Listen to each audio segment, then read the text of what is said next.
Hello and welcome to our weekly Bible study, continuing our series in Ecclesiastes. We are in Ecclesiastes chapter 6, verses 10 through 12, and the title of our lesson this week is The Namer and the Knower. This is about the midpoint of Ecclesiastes.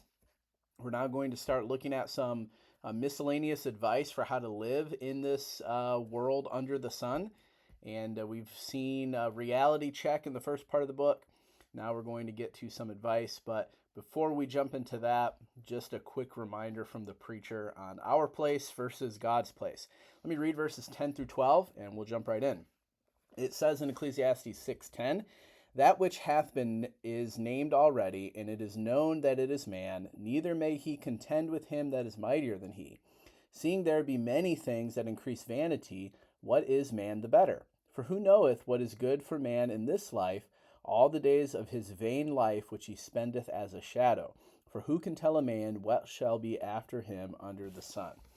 First of all, in verse number 10, the beginning part mentions this namer and knower. This idea of naming is really interesting. It seems as if it's related to the act of naming in Genesis when Adam names the animals. And so if we could draw a parallel to that, this idea of naming things that have been has to do with exercising dominion. Adam is given a place of dominion over the animals, and he shows that in this act of naming. To name something is to have dominion or power or control over it. So all those things that have been, there is one who names them or has dominion over all things that have come to pass. Then it's strengthened with the next line in verse number 10, and it is known. And so not only is there this namer, but there's also this knower, right? And this is more than just knowing of things that have happened to pass. It's a knowing or controlling of those things that have come to pass. And so who is this someone, this namer and this knower? Well, the preacher is very clear that it's not man. There is someone that is mightier than man. And so we understand from that context that the preacher here is talking about God. God is the namer and the knower. We've seen in Ecclesiastes that man, in all of his efforts, is vain, right? He can't exercise control over the future. It doesn't matter how much money, wealth, power you have. The future is out of your control. But here, God is not in that same position. He is the namer and the knower. The preacher goes on here in this passage then to emphasize the ones that are weak and limited. So God is the namer and the knower, and mankind is weak and limited. Man is contrasted with this namer and knower, and we find that, again, man is weak and limited. God is mightier than we are, according to verse number 10. And we've seen that, as I've mentioned, in Ecclesiastes, where we look at our efforts to control, right? And we have no control over our future, over our days, right? We can try to find security in things that we think are in our control, and we find that those things are elusive, vain, they're outside of our grasp, right?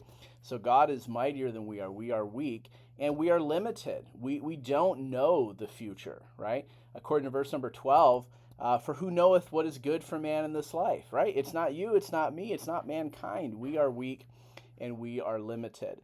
And so as the preacher is getting ready to give us some advice for how to live under the sun, right, we need to have this mindset of humility, not to rail or to rage against God who is in control, but to exercise some humility as we live our lives under the sun. And so what should the response of the one who embraces what the preacher is saying here, that God is the one in control and that I am weak and limited? Well, again, these verses should lead us to humility. God is mightier than we are. Arguing against him, railing against him is vanity, according to verse 11.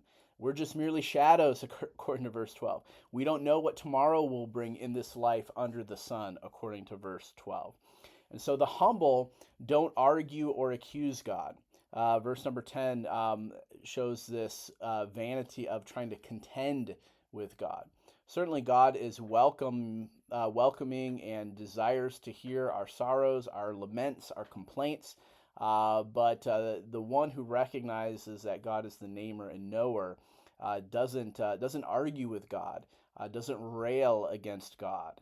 And then, if I can't know the future, but there is one who not only knows or has a knowledge of the future, but actually is in control and has dominion over the future, then I should put my trust in that one, in God.